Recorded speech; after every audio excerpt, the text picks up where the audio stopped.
So this morning I'm sitting with Ahmed Tilly, who is a creative consultant who's worked in business for a very long time, about 25 years plus, I think. He is a creative director at large and founder of Number 10, a creative consultancy. He consults extensively to brands and agencies, and I love that he calls himself a creative activist, which we will talk about later. But Ahmed, can you tell me a little bit about your background and how you've landed up where you are today? Hi, Gillian. Well, where do I start? I start at the beginning. I grew up in a little town called Polokwane or Petersburg back then. Never knew what I was, that I'd end up in advertising. I always thought I'd be an architect. That didn't go according to plan. And then discovered very late in my life, like when I was on campus studying architecture, that there was a career that you can make out of words and ideas, which is called advertising, which I had never known. So it was pretty amazing to go, shit, this is the stuff I really love. I didn't know how to get paid to do it.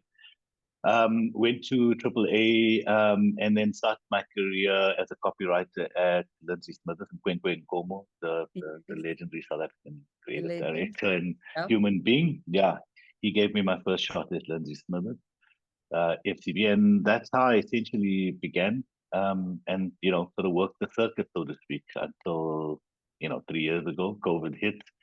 I just left FCB as CTO of FCB and Hello Computer, and then found myself, we all found ourselves in lockdown, and I found myself unemployed. Terrible. And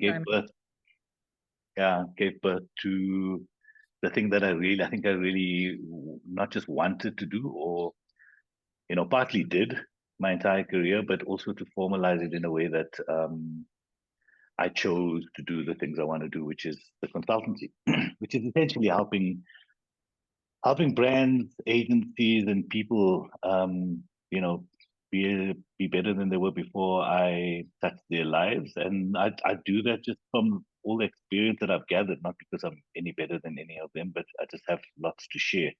And so, I'm now doing that at Number 10, a creative consultancy. And I'm interested in brief enough. That's fabulous. But I mean, I'm interested that you studied architecture, which is kind of more of a visual, I would imagine. I mean, sort of bent, and then you found words. So you're obviously good at both. But what was it during your studies that made you find out about advertising or discover copywriting? Well, it's a funny story actually, because I mean, I don't know. I feel like we were quite limited back then in terms of the different career choices, both, I guess, culturally growing up. You either become a teacher, doctor, lawyer, right. and if you were any kind of creative mind, you would consider, the likes of architecture.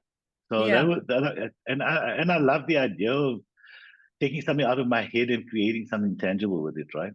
So, architecture. So I wasn't particularly visual, I think, but it was the closest thing to my creative heart and soul. And I was on campus actually. When this bunch of students came in and asked if they could take pictures of us for a brochure they were doing, and I asked what brochure and what school it was. Happened to be the AAA School of Advertising. They gave me the prospectus or the brochure from the year before, and that's how I actually stumbled upon it. Like, oh shit, I had no idea. This was in 91, 92. That's amazing. I had no idea. It's almost like it found you, like it actually kind of came out in a little mission to find you. Yeah. Extraordinary. I had no idea. I had absolutely no idea that I could make a career out of it until I read that brochure and the page on copywriting. And I was just like, I actually love words more than anything else. And here it is. It's just felt right. Amazing. I just a funny story about my thing was that I went and I didn't know what to study, and I went and did one of those aptitude tests, and it came out equal art and science. So the recommendation to me was that I should study architecture. And I said, well, I can't draw, so that's absolutely impossible. And then they said, well, maybe try marketing. And I thought, okay. And I went home and I looked up what marketing meant, because I didn't know what the word meant. I didn't know what the career was. And then I thought, oh, that sounds quite nice. So it was, you're quite right. We were not exactly kind of all that aware of what was out there. I wanted to ask you, you No, I'm were glad you found us. yeah, I know, I love it. I must say, I count myself very lucky that I found something like that. I know you judged at the Loeries Awards this year. You were on the film jury, right? Yeah, And that's what was right. your experience like overall of the awards? What was your takeout of the work? Well, so like yeah, I hadn't judged the awards for the last 3 years. I was finally invited back, which was great because you know, I judged the Loeries for many, many years, and I found it an amazing learning experience. So I kind of missed that part of it. So I think the awards, the event itself was amazing. Like it was really nice. I believe last year wasn't as good as it turned out to be this year, and there were lots of stories around it. But having gotten back into it, I found that the event itself was really well organized and really good. Um, the work, I mean, it's amazing when you judge. You start off with with the with the entire bank of work that gets submitted and entered, and it gives you an impression, I think, of where the industry is at. Mm, And usually I look at that sort of the scope of work and the scale of it, and I make an assessment of it, and it's just pretty average. Um, which is, I guess, my opinion of the work in our country at the moment, as a standard. But what happens is that you start whittling it down and getting into the next stages and making them finalists and then turning them into scoring them into medals. And mhm. what you're left with is a really, really like tight um, folder, or if you want to call it, of work that is the best that the country has to show. And that's when it looks really good. And I think on the night, I felt really proud of the work that was being awarded on both nights. And I felt that that was like a really great standard for the rest of the industry to aspire to. I think it's a great representation of the best that South Africa and the Middle East can be, in particular Mm. South Africa. So yeah, I think on in general, I think the work is not as good as it's been historically, and you can go back as far as you want. But I do think that the winners were worthy winners and great benchmarks for us to kind of aspire to. Yeah, I mean, was there any work that you looked at and thought, I wish I'd done that? Yeah, so yeah, I mean the winners were the big winners on the night, and certainly the panel that I judged with. The KFC work's phenomenal. I think it's like, I'm a huge fan of the work, and like you said, very jealous of the fact that I didn't do it myself. The chicken licken work, all the chicken licken work's got such an amazing standard. Mm. And then I was been a particularly a big fan of the budget work that also won on the night. They all happen to be Grand Prix, which is great. At least kind of um, is that I've got the right pieces there. I think as a lot of my colleagues have. But like Yeah, the budget work was really southern and really smart for insurance work. I also like the fact that it's all work that I've seen as a consumer out there, that yeah, it's big work for big brands, that is legitimate and that people are seeing, versus a panel of judges in an industry, 5,000-10,000 strong. yeah. Um, that's like the real work that I really love when that work gets rewarded. So yeah, I think there's I'm jealous. I was jealous of a lot of the work there, which is a great way to see the good work and where you need to be. I mean, like at a previous agency, we used to have the slogan that was actually painted on our ceiling. It said, Mm-hmm. "I wish I did that." Mm. And I wish I'd done that. It's the real thing, isn't it? It's like the aspiration for creative people and marketers and brands to be able to look at piece of work and go, sure, I wish we had done that, and to create work that others look to go, we wish we had done that piece of work. And I think, it sounds like a very simplistic way of looking at it, but it's guided a lot of the great work that I've been exposed to and been a part of. It's a great way to judge it, looking at someone coming into your review or whatever it is and showing you the work, and you go, oh, so clever, I wish I came up with that. Yeah. That's the kind of stuff that gets me really excited. Yeah. Do you think that there was a little bit more fun in the work? Like it feels this like year. we've been in quite a serious space, you know. I mean, obviously the COVID years were serious and we had to deal with huge emotions and mental health issues and all sorts of things. And do you sense that there's kind of, because I always read these studies that say, consumers love laughing. Consumers want work that's entertaining. They want, and yet advertising seems to be mired a little bit in this kind of like sad advertising, I think they called it at one stage. Do you get a sense that there's more, Yeah, I mean, more fun coming back? yeah, I mean, the interesting thing is like, when I go back to, being a child watching TV myself Mm-hmm. and looking at work around in back in then newspapers and, the stuff that tickled you was the stuff that you got excited by. And, by default, had a good feeling towards the brand. But I think, contextually what happened is COVID happened and everything was really heavy and serious and everyone was trying to say all the right things and it was all quite noble. Perhaps what you call this advertising. And I think the world kind of moves in phases and advertising, needs to reflect either reflect or adapt the feeling of the consumer, but mainly advertising needs to kind of fulfill the needs of the consumer. And if the consumer is like spaces where, they need something light, that's what advertising needs to respond to.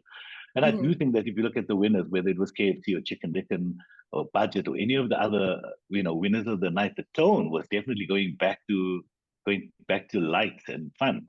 And again, it's got to be appropriate for the brands. Some brands perhaps are not in that space, but as a general temperature, I think we're moving into a space where things need to be a bit lighter, and I think consumers are welcoming that because the world's a tough place to live in.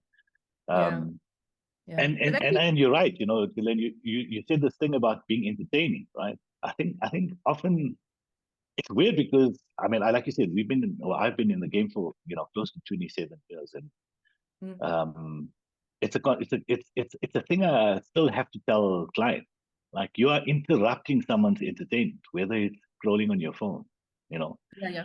or watching TV, whatever. You're actually interrupting something that they're seeking out, and if you've got to be more interesting than that thing, Mm, which is usually entertainment. And I've had clients tell me, yeah, you're not in the entertainment business. They actually are if you're in advertising because you're interrupting that space and you've got to be equally entertaining or more entertaining for someone to give you more than their 6 seconds on YouTube, right? Why would they even entertain you any further? So yeah, I think that unapologetically, your communication needs to entertain the consumer, mm-hmm. right? If they don't, you've got to shock them or stun them or tell them something that they had no idea about or inform them. And listen, bottom line is no one wants to know about your product. No one. Until they need Yeah, to know about your product, they'll find you out. So I think the entertainment value is underrated and undervalued by consumers. The tick boxes, I don't think they put entertainment as a tick box. They're looking at all the information. And that's like, and it sounds so cliche, but entertainment value is everything. You are in channels and platforms that are highly entertaining. You're switching from, Game of Thrones, absolutely. which is like incredibly high sort of shock and interest value, and now you're coming in to sell me on toothpaste. Like Yeah. you'd better be as interesting as Game of Thrones. Otherwise, why should I listen? Why should I even, you become an interruption. And that's why everyone hates being interrupted by advertising.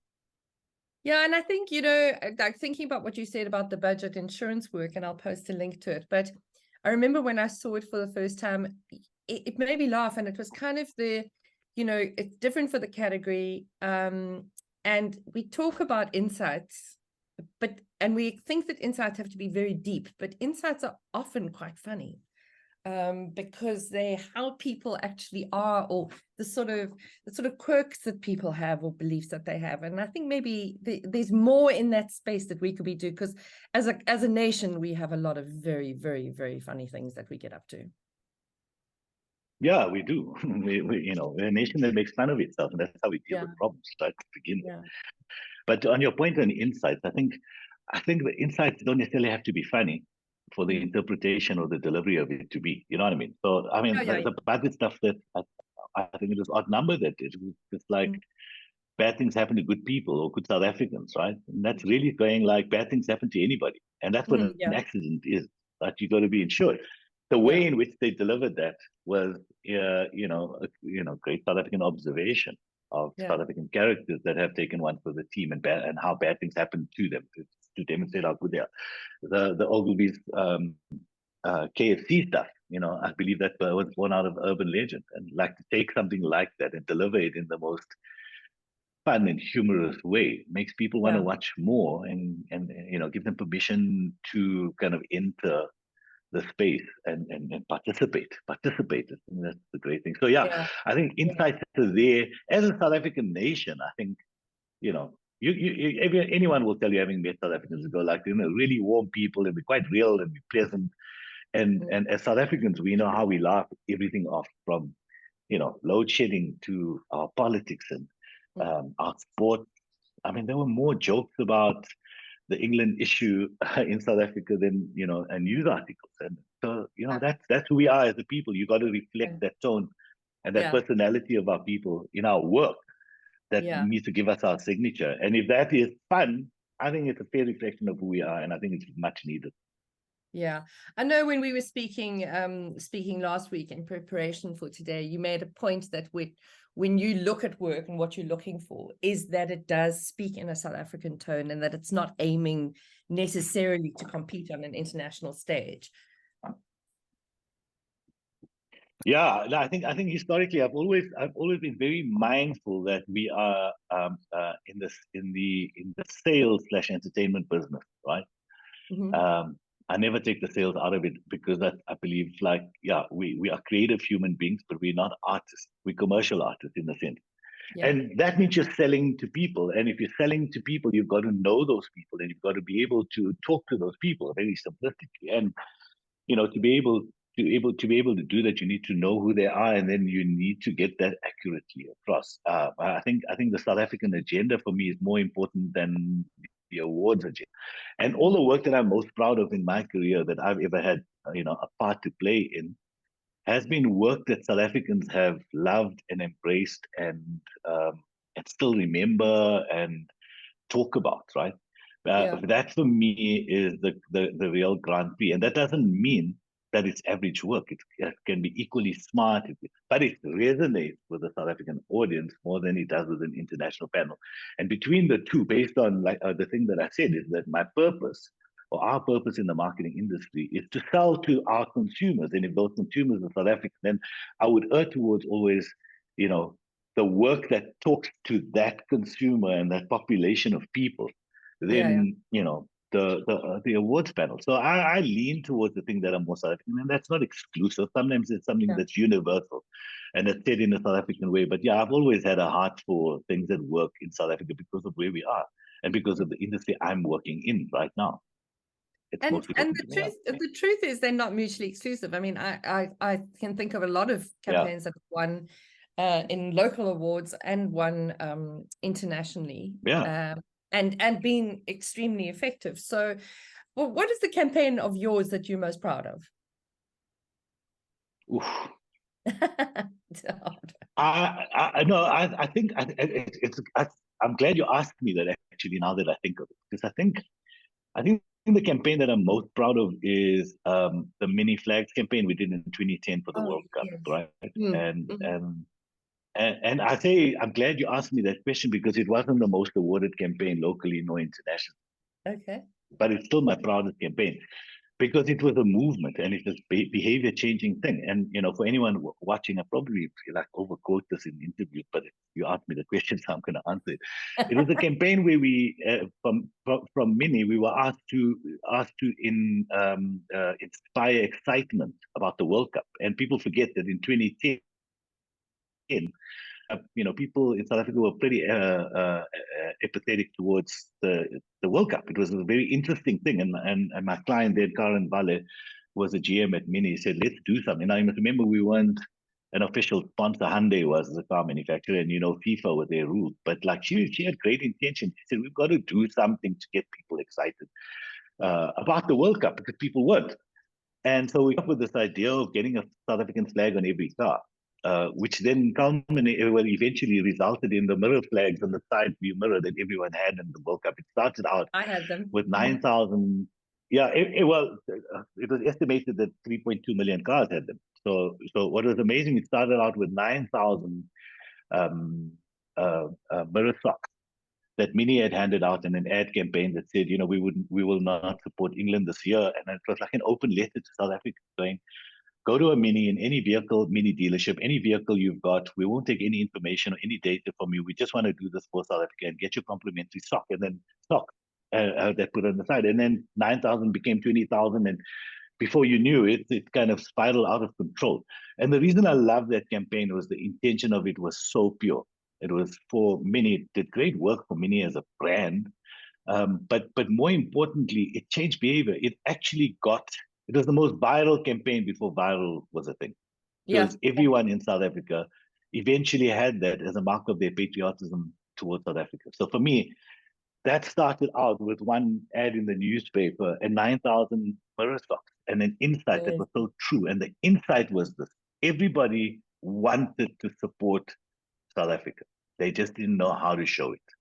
All we did was gave them an opportunity to show it with this mirror stocks. And it became, I believe, the biggest viral campaign in South Africa, because before digital, obviously, because everybody had it. Everyone had a pair of those. It kind of infiltrated popular culture. It's amazing because I actually was driving on Friday, and I saw some guys selling some big flags on the side of the road, and I thought, maybe I should buy one. And then I thought, I wish I had that sock again. Like, where did I put that flag sock? And I was thinking about it literally just last week. I thought about it. I thought about it too this weekend. I do have my green and gold nail polish still on, so there's that. But everyone was showing the flags, and it was interesting. It took me back to 2010. There was a similar sort of spirit in the air. Yeah. Now about good work and work that you wish you'd made, and the sort of slogan that you had painted on the thing. Do you think that clients feel like that?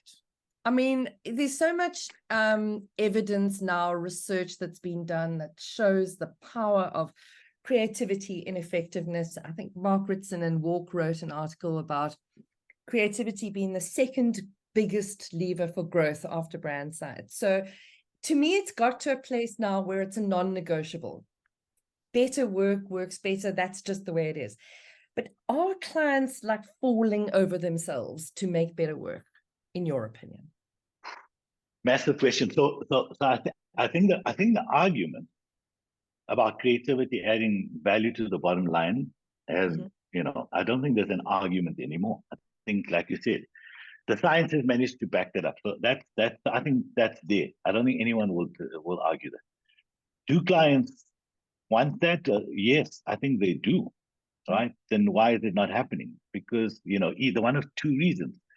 They either don't know what that idea is.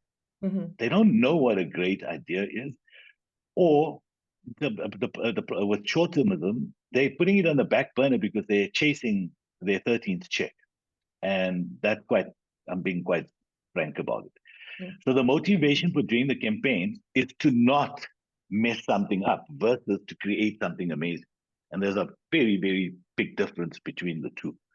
So you've got clients that don't have the instinct for great work. That's one problem. I mean, obviously, their clients, as we spoke about, some of the work that's out there that we just spoke about. There are clients who get it, and the clients who want it, and they get it. I'm now talking about those who don't. And either they don't have the instinct for it, even with good intention, which is the one big problem, or the other is that, like I said, they're trying very hard to not mess things up. And the result of that is average work. The result of that is a waste of marketing spend, right? To answer your question, I can't imagine any client not wanting such great work that the consumer loves them for it and loves the brand as a result of it. Because those very clients, and I often wonder when I meet with clients, what car do you drive? I see you wearing this brand, or I see your watch is this brand. Those are brands that are born out of great creativity. Moving with Apple Macs, or have an iWatch on them. Why? What made them spend, disproportionate amount of money for a watch that tells you the things it does? Why? It's obviously branding. Yet they're sitting in a meeting, having an argument about why they shouldn't do something that inspires the same kind of behavior out of their consumers. So I wonder why. And for me, there's only two things, those two things that I mentioned. They either don't have the knack for it, the instinct for good creative work, and they don't have the trust in the agency to help them, to guide them there, or they're trying very hard, to make whatever they believe are their KPIs. And that usually means, and listen, Gillian, we all know this. Creativity by definition is naughtiness. It's Mhm. bravery. It's Mm. doing the unexpected. It's uncharted. It's a greater chance of making a mistake because it's an unknown space. And clients clients are not always brave enough to be able to do that. And the ones who do reap the rewards, and they don't happen overnight. There's some consistency in it, and you'll see the great brands are great because of consistency, not because of a great campaign. Mhm. So yeah, I think clients who want it need to be brave enough to ask for it, and then even braver to sign that work off. Yeah. And we need more of those clients. We need more of those clients, and the industry will change. Yeah, I remember reading some of the I remember reading the Case for Creativity by James Herman, and he shared a lot of research that Peter Field had done. And one of the charts that well, there were two charts that I loved. The one was that creative work has a higher predictability of success than non-creative work, which means that actually the less creative work is the risky work. So actually the creative work was more predictable and less risky in achieving results, which was one thing. But the other one that I loved was that they analyzed all the brands who had won Cannes Advertiser of the Year over they looked at, I think, 20 years worth of those winners, and they looked at what was happening in their businesses at the time. And their businesses at the time were outperforming their competitors on the stock market by I can't remember, by about 40%. And so they started looking into the culture that creates the environment for creativity. And they looked at what those businesses were doing, and they were innovating, and they were doing all sorts of other things outside of advertising. So their businesses weren't like successful because of the advertising. The advertising was successful because of the culture in the business. And I do wonder whether, 100%. do CEOs take this sort of stuff seriously? I know you said to me that, I love this quote of yours, that marketing is the fun ad break in the board meeting. I mean, like CEOs they're chasing the numbers, obviously, but this gets you to the numbers quicker. So why are they not drilling down? And there are some that are. I mean, as you say, some of the businesses that are driving this, you look at the top and you've got a CEO that understands it. Yeah. Okay. So yeah. Let's start with that point. There are those who are. I mean, it's interesting because at Black River we basically created a household brand out of First for Women, and that was really driven by the MD at the time and the CEO of Teleshow Group, Tom Creamer. Like, he got it. He's not a marketer, but he understood the power of creativity, and that influenced, not just that brand, but then eventually all the other brands that are in the stable. So, great CEOs, and that's why one of the reasons I started a consultancy is to be able to have that conversation with the people at the top. Because I think that once you get it there, then everything trickles down. So they create culture. It is a top-down thing. It's not a bottom-up thing. And yeah, I mean, the greatest or the best or the most creative people, if you think about this sort of business and you look at the creative brands, whether they're Apple or they're Nike, those founders, Steve Jobs, Phil Knight, all those guys, they're creative human beings. They understood the power of the unknown entity, the instinct, the gut. So CEOs need, should know this. And I think the comments that I made about like the ad break, it's so true about marketing in a boardroom. I'm about to do a talk this week, and I want to talk about this thing about, one of the motivational reasons to do amazing work is to be taken seriously in the boardroom. Because you've got the CFO and you've got the COO and you've got the the technology guy. Those guys, and the CEO, they are the ones that are taken seriously, and then the marketer comes in, and it almost feels like they place the chair for you there out of the goodness of their heart. But actually, the power and the relationship of the marketer in terms of the success, the longevity, and the power of their brand, and the financial status of the brand or brand, is over 50% of the work done. So we need marketers to be taken seriously, and I think those companies, the brands are taken seriously, the marketers are taken seriously, right? But in those companies, that depend on sales and depend on efficiencies and depend on operation, depend on, are the ones that probably are doing average work, just generally speaking. So they're not utilizing every arm or every leg of that octopus that actually makes the brand amazing. And that's the role that marketers play, is a financial role, it's to show value. I mean, take Apple. We all know that Apple is the most valued brand in the world, right? And it begs so much more value out of the product. We all know, like for like, Apple may not be the best cell phone in your hand, yet it demands that. Now, how is that possible? So, like you said, they've done the science behind all of this. What it comes down to is actually belief, right? You've got to actually believe in great creativity for it to actually happen and then to work.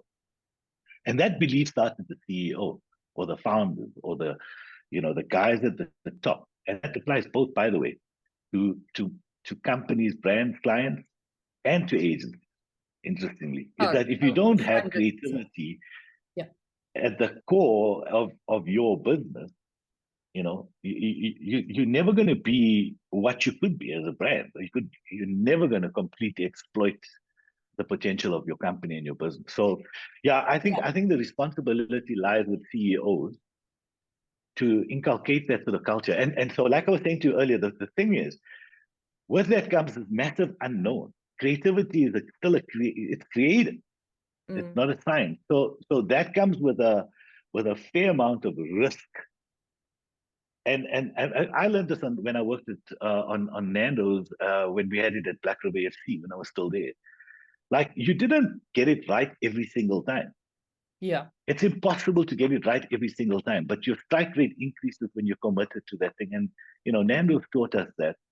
They understood that. They understood that you're not going to get it right every time, which means there was an element of failure, that was always there, but rather that than knowing that you were going to get an average result. And so, the creative brands, the ones that actually reap this great rewards, are the ones that have the bravest hearts, right?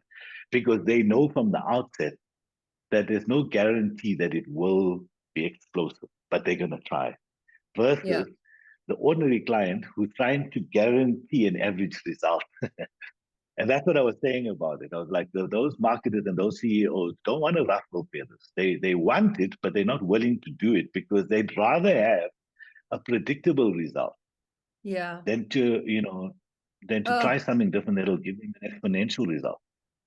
That idea of guaranteeing, what did you say? An average result just makes me want to cry. But it is what it is. When you were talking, I just thought what's quite interesting, and it's crossed my mind before, in terms of like these, boards have risk committees for all sorts of things, and your CFOs and whatever, they all have these risk committees on all sorts of things. But actually, they should have a risk committee for creativity, because when you drill down to it, and one of the things that they learn in their MBAs and whatever is this idea of VUCA, which is volatility, uncertainty, complexity, and ambiguity. So, and they learn to accept that in a business sense, but we're just asking them to accept it in a creative sense, that it is ambiguous, it is complex, and it is uncertain. So, but it's not absolutely, which is it's ironic, eh? It's ironic. It's like, this is actually the less risky route. But anyway, we can talk about this for 5 months.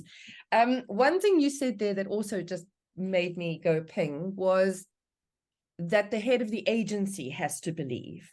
And it sounds like an obvious, but where I find a lot of non-believers in creativity is in account management.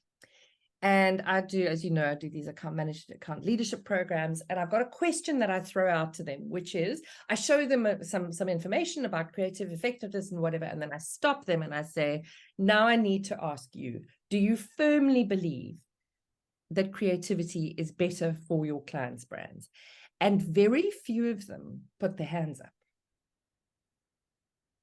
They're Yeah, scared I of don't know it. if they don't believe. They are as scared of it in some instances as the clients are. Yeah, I don't know if they're non-believers in creativity. I think they're just like, if you want to call it creative agnostic.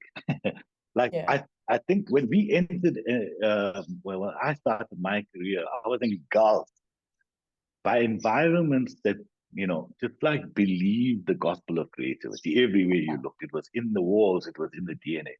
I think agencies have become far more business than were creative, than they are creative, right?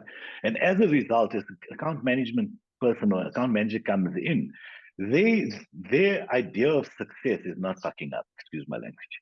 Yeah. And their idea is like, giving the client what the client wants and what the client needs, right? So creativity hasn't even entered that conversation. Creativity by definition for them is a piece of work that they have to, a PDF that they send to client. Mm. That's a creative delivery for them. Is the thing that people make, not the content of it, not the belief Output. that that thing Yeah. inside there needs to inspire people. So Yeah. they're measuring their day by going like, did I meet my deadline with what? By getting the creative out of the studio and having it delivered to the client. I don't think they even have started considering whether what is inside that digital folder, that PDF, is actually worth something to the client's business. They've become, unfortunately, messenger. So when I say that the creative agnostic is that the concept or the idea of creativity and what it does for their client's business is not even something that they spend time thinking about. And the Yeah. great agencies and the great brands, that's what they do. They talk Yeah. about the content of it more than they do everything else. And so account management, I think when they come into an agency, and it was interesting, and I learned this from Gavin Levinson, who's now in Australia. Yeah. And when he was at Jupiter as an account manager, young account manager that went up, and one of the things he started doing, and I picked this up from him, is get your account managers that you're interviewing for a job to come in with their portfolio. What? Yeah. Yes, creative portfolios. Let them talk about the work that they were involved in so that he could measure how much they believed in the creative product. Okay, cool, right. We can do that. Let's look at the rest of the stuff. How do you do your status report? How do you do that? Are you efficient? And the rest of it. But without that fundamental thing and that fundamental belief that we all are in the business of creating something, you know, Mm.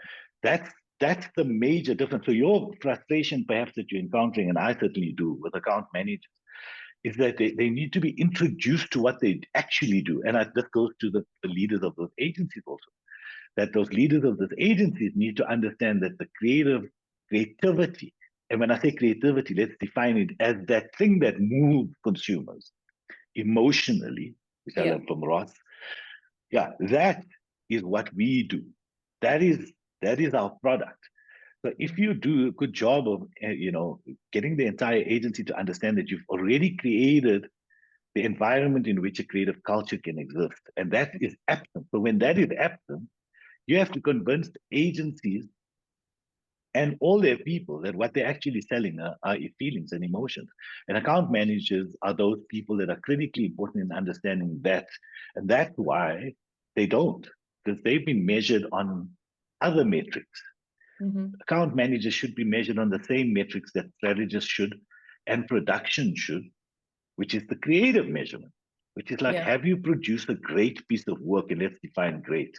Because if you haven't produced a great piece of work, you actually haven't done your job. Yeah. That's the bottom line. Ross used to say to us, Ross at Jupiter Drawing Room, Ross pretty well. He used to say to us, like, if a creative person, if you came into a review board and they didn't buy something or they didn't approve something that you bought based on the certain standard of excellence, like you failed for your day. It's like going to school and you failed your test. And account managers, if you haven't taken the work that the creative people have created, that the review board has approved to be right, and had your client buy into that work or see the power of that work, then you have failed. And if you look at that entire journey, there's one thing in the middle of all of that, which is the creative or the content. And the content being inspiring. It's got to inspire and evocative. I use the word evocative a lot. In the absence of a piece of work that is evocative, what are you doing? Yeah, I mean, It's a thing. I know that you said, I mean, I sometimes ask them, when I do my business account leadership, I ask them, what do agencies actually sell? And I mean, the vast majority of time, the answer is time. We sell time, we sell hours. And I said, but you don't sell hours. You actually sell a product. And the product is the creative, as you say. But they don't, as you say, they're trying to do, a lot of the time they don't believe that it's their responsibility to have a say about what that quality is actually. And I heard a lovely quote from a strategist a few years ago, Colwyn. She was at YNR. She said to me, the process of creating advertising is rugby, not relay. And I think it's such a great analogy because, and it applies to the clients as well. They are equally on the same team. We've actually got to get this thing over the line, and it might go backwards and forwards, and we might throw it back or kick it or do whatever. But it's actually not, I do my bit, then I pass it to you. I'm giving you a brief. Now, my hands, I've done my job from a client point of view. It actually might go back to the client, and I love that analogy because I feel account management's got to take accountability for being on the creative team, and not somebody that just, and you can't sell something you don't believe in. I mean, it's impossible to convince a client who is nervous about something that they must buy into this. And that's why creatives often do the selling. But then sometimes they oversell because they're too passionate about it. So, and clients can tell if account management isn't on the same page. They sense about it. The other thing that you said they can. In our last discussion was you told me the story about taking your daughter's Harry Potter wand into meetings. And you called it an honesty stick. What do you use that for? I think I don't think anyone is really honest about their feelings. And I think when it comes to creativity, the amazing thing about a creative team that brainstorms and that has got a rapport with each other is that eventually they get so honest. They can, be brutally honest. And you'll hear it, you'll go like, that's been done, or nah, that's not fresh enough. And there's a politeness that happens. And I think the politeness is what's killing great creativity. So I walk in with an honesty stick, because in the form of a magic wand, because when someone is absolutely honest about the work and with each other about everything, that's the only time that magic can be created, right? So how often, this, how often does an idea or a brief toss up and down between clients for months on end, with reverts and so forth, and it just doesn't come to an end for months? And the reason for that is somebody is not being completely honest, right? So when you take out the honesty stick, which is a magic wand, and you go, I don't like that piece of work because I'm just not feeling it, or it doesn't excite me, or I think that the work is like, too cerebral, like nobody gets it. Like if someone talks in that sort of language versus going like, that's not the tone of our brand, perhaps our consumers are not ready for this, it's confusing. The feedback is confusing. And so creatives look at it going like, ooh, they think that it's a little too clever. Maybe let's simplify it, which means dumb it down. But it's actually what the client wants to say is that I just don't like that ad. I just don't like it. And that's something that everyone feels apologetic about, saying, I just don't like it. And then we can break down why you don't like it. But I think that there's a lack of honesty. And it's interesting because the lack of honesty is actually just a form of politeness, which is killing the work, right? Which is crazy, because without that blatant honesty, you can't actually get to an end. You're only going to circle around forever and go to and fro. And that's one of the reasons we lose so much time. Also, I'll give this point of view quickly. And one of the most beautiful things about being in my role now as a consultant is the freedom to be. I've always been this, but I feel like I have more freedom to be very honest now, because agencies, very honestly, believe that if they disagree with the client, they're going to lose the business. So they have to navigate these courtesies of, can't tell the client, oh, that's a fucking stupid idea, or that's boring. Sorry, excuse my language. I don't know your platform. So they can't do that because Yeah. they'll get fired, right? But Yeah. as a result, everyone is like playing this on the stage, and no Mm, one's really being themselves. So being the consultant, what's really great about it is the distance, and that gives you perspective, but also gives you permission to be honest and say, well, you could do that, but it's going to be a very boring piece of communication, or you can do that, but everybody is doing that. yeah. Now, when you do that, suddenly, the client hears it and goes, yeah, you're right. Actually, everybody is doing that. Therefore, we should be different. So, yeah, I think that honesty stick needs to come out, but it's up to client to hand the stick over to the agency to go, we give you permission to be honest. Because the client who wants great creativity surely wants an honest opinion on it, right? And similarly, the agency needs to give permission to the client to be blatant and brutally honest, Mm, and not be sensitive about it, because at least then you know what you're dealing with. And I think that really comes to this. Oh, it's such a long conversation, but it comes to this trust between client and supplier. And I do say supplier because that's the reality of who we are at the moment. To go to the partnership that we all talk about, oh, this is our client partner, this is our agency mhm. partner, to be Yeah. actually honest about it, you need to have that kind of relationship where you can feel free to be that honest. It needs to be almost like a psychologist and a person going into it. You cannot move to anything without being really honest to yourself, and without the psychologist telling you stuff that's really honest about yourself. And so that relationship starts off at pitch level, and then it comes into the first meeting, and there has to be trust. I trust you, you trust me. And then we have to be honest enough to know that this is about the work, it's not about the people, so that the work becomes amazing. And so that's missing because of courtesies and politeness, and to be honest, threats, unspoken threats, Yeah. that you would And lose the sometimes business. spoken threats. Yeah. Yeah. Yeah. Yeah. Totally. Yeah, and sometimes spoken. So, I mean, I know it's a very complex kind of thing that we're talking about, and each one differs in terms of its relationship, but you need to be able to trust your agency or someone in your agency, and your agency needs to be able to trust someone on the client side for an honest conversation to happen.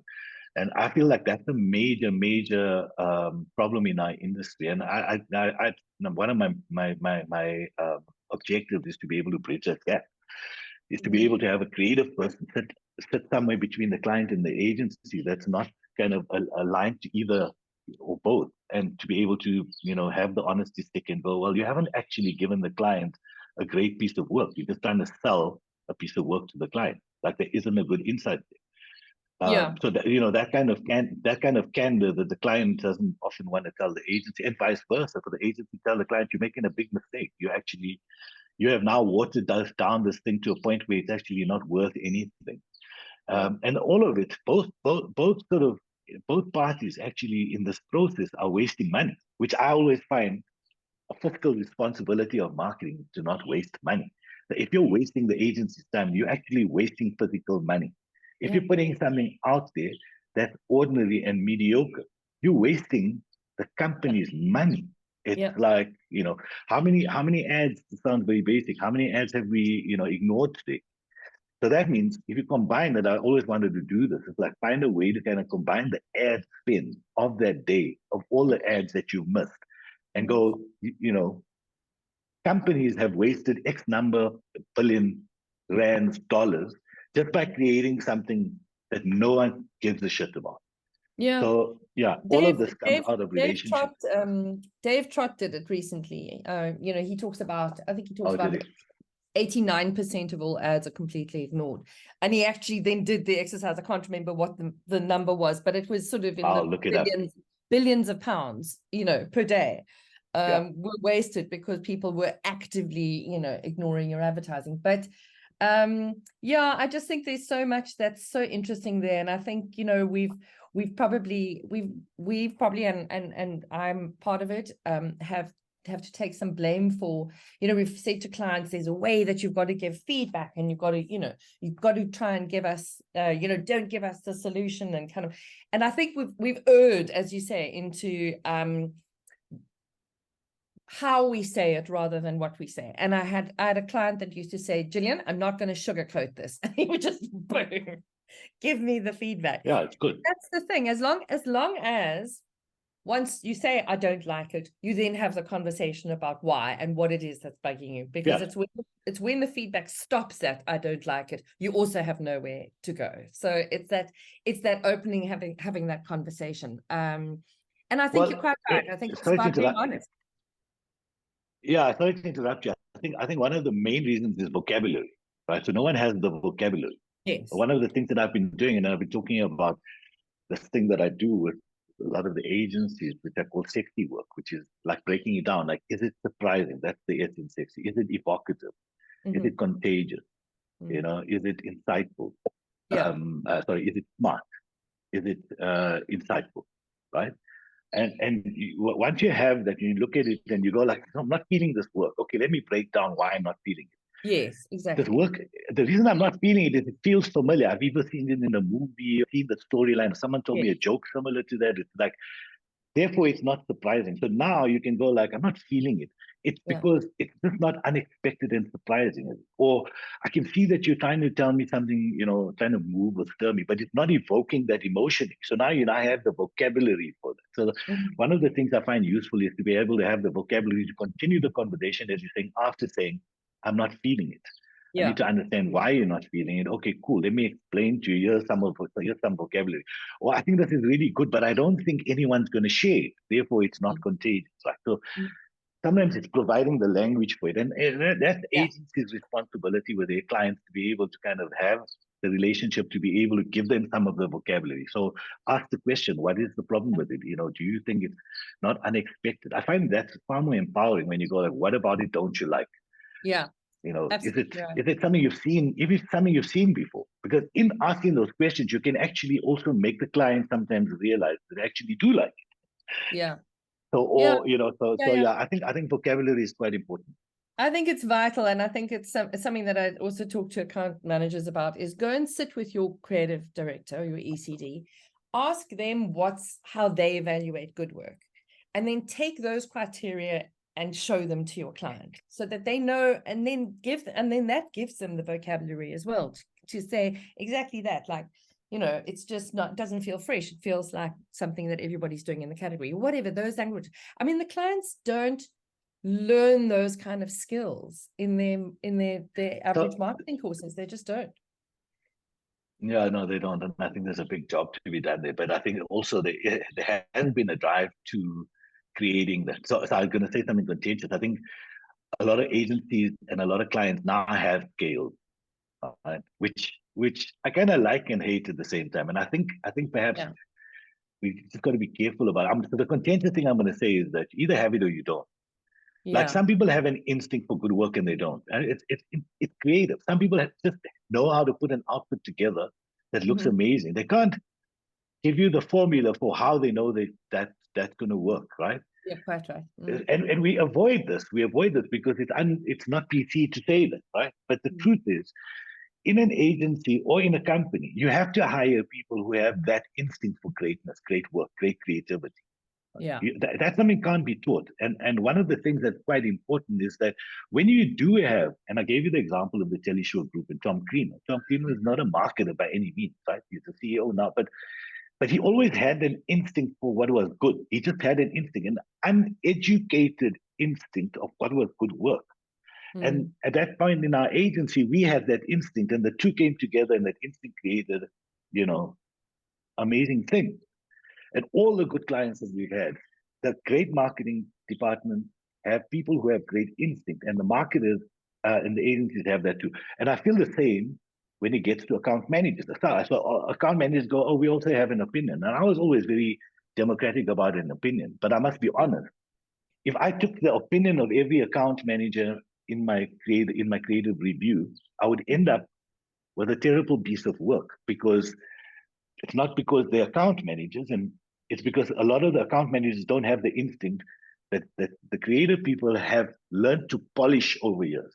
So Mm. that's what we do. We first start off with an instinct for something that's good, and we spend our entire lives beyond work harnessing and maturing and crafting that instinct.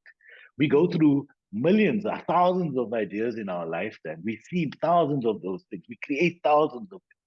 So we've got our 10,000 hours a badge, from dedicating our lives to that instinct. And I'm generalizing. Even there are creative people who don't have a very good instinct, but I'm talking about that's what we do. So when we walk into a room, and this is the creative activist in me that goes, the creative people know better about creativity, because not because they were born with this natural gift, but because they've put the 10,000 hours and they continue to do it because that is their life's work.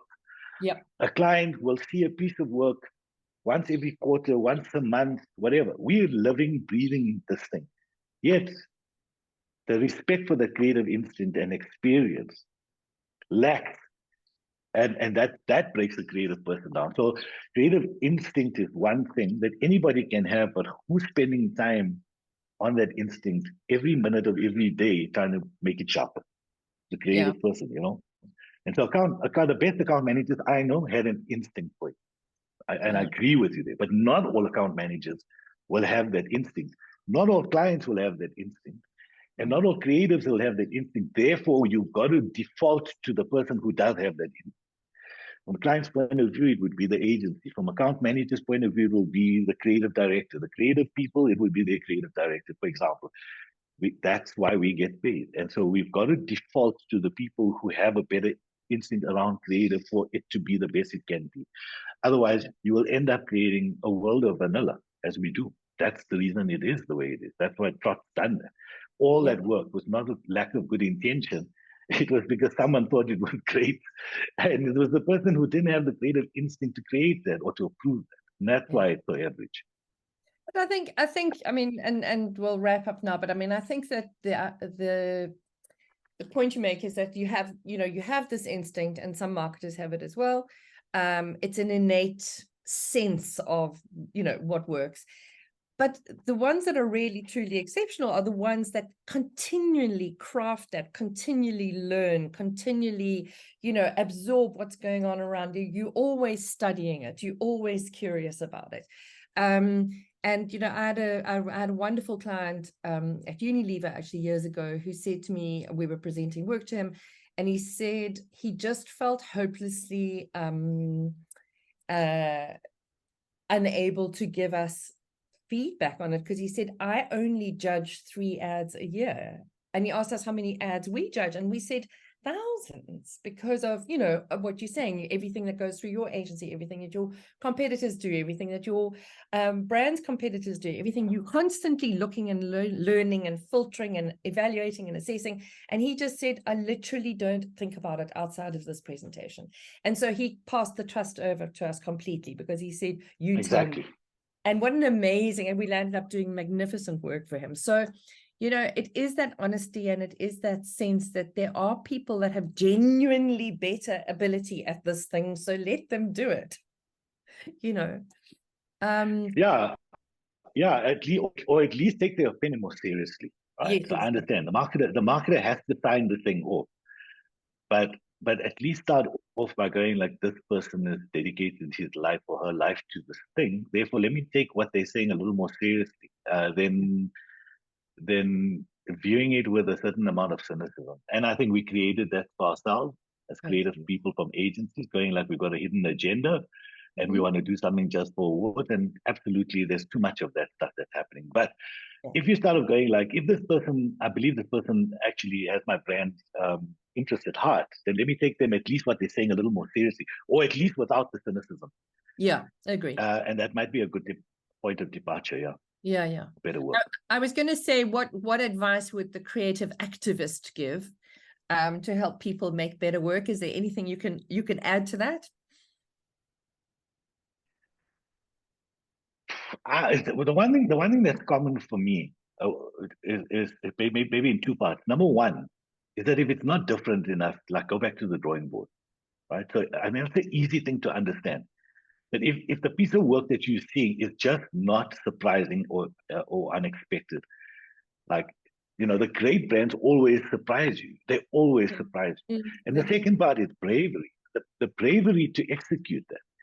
And that's what like I like to call a creative commitment. But you have to, when there's a piece of work there that makes you go like, oh, this could be amazing, but there's a chance it won't. That for me, that's when you go, okay, right, I've got to put my, everything I've got behind this piece of work. And Mm. that requires bravery to kind of make that happen. That requires bravery to take it to other people and stakeholders in the business to go like, I believe in this.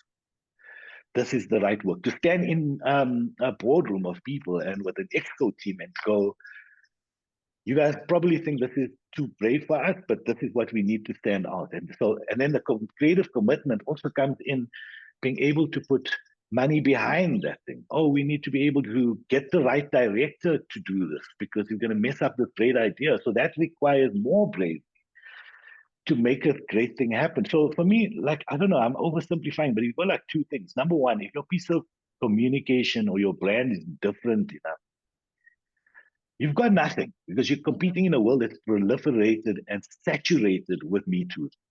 We now walk into a supermarket aisle and you as a consumer have choice galore. You name it, you've got choice.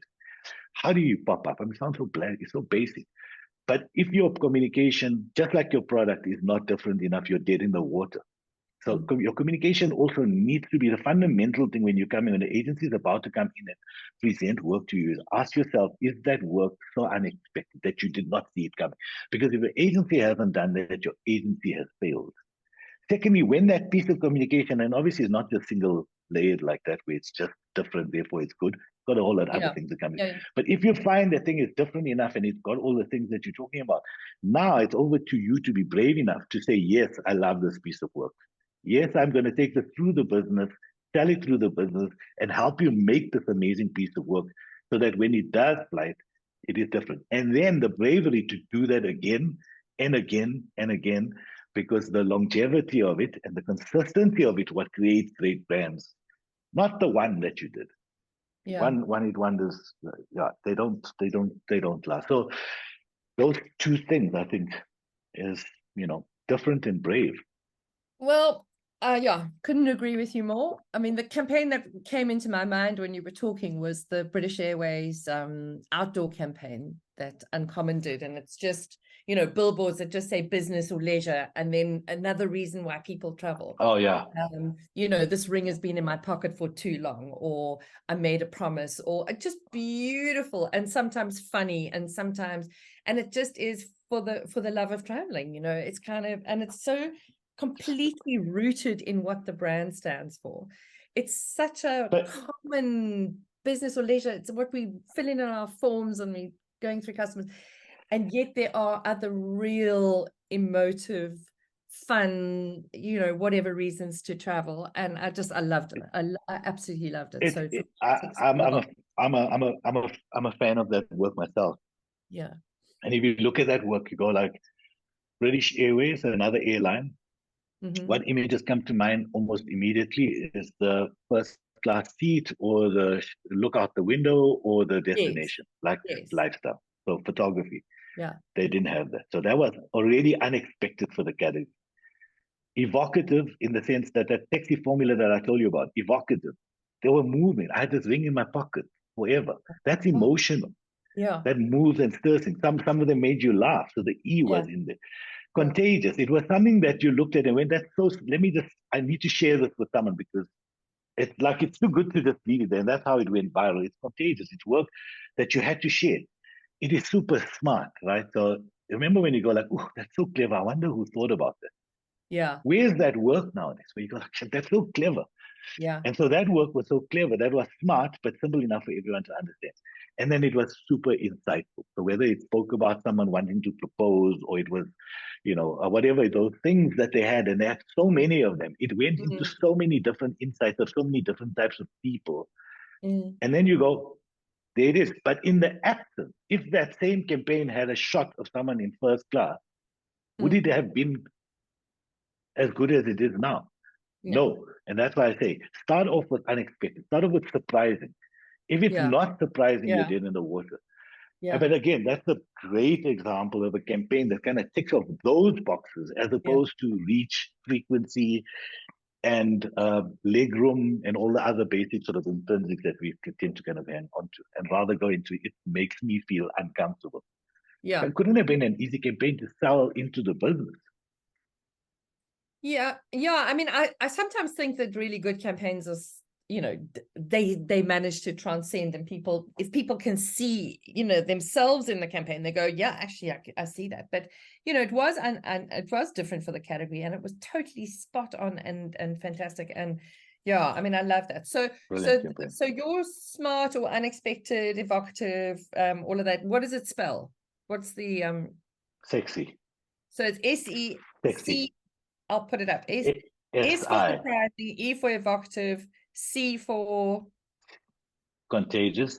contagious, and smart, S for smart, Smart. and I for insightful, right? Yeah. Yeah, very nice. I like it. That's I mean, it. as I always say with these things, they're not tick boxes, but it gives you the language, as you say, to kind of go, this is maybe where I feel we could make it stronger, or this is the bit that's not working for me, or whatever. Anyway, Exactly. lovely to chat to you. We could talk all week, I think. But so good. And thank you for doing this. And we'll see you around. Thank you so much for giving me a chance to ramble. Our pleasure.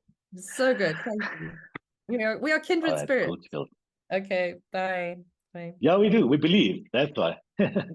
Cheers. We Bye. do. Bye. Bye.